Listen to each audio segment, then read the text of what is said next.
নমস্কার বন্ধুরা, আমি আজকে বানিয়েছি ঠাকুর বাড়ির টমেটো পাবদা। চলো রেসিপিটা দেখে নিই। প্রথমে পাবদা মাছের মধ্যে নুন হলুদ মাখিয়ে ফ্রাইং প্যানে ভেজে নিলাম।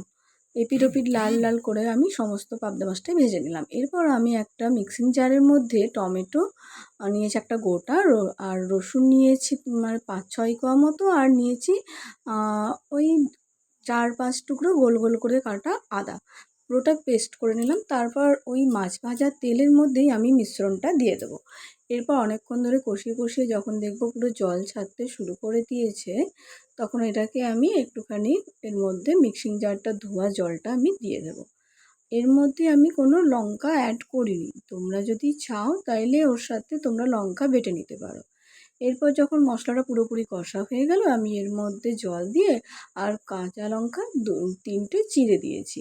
কাঁচা লঙ্কা দেওয়ার পরে এটা যখন ফুটতে শুরু করলো, তখন আমি মাছগুলো দিয়ে দিলাম। মাছগুলো দেওয়ার পরে কিছুক্ষণ আমি লো স্টিমে ফুটিয়ে নেব। তারপরেই রেডি আমাদের টমেটো পাবদা।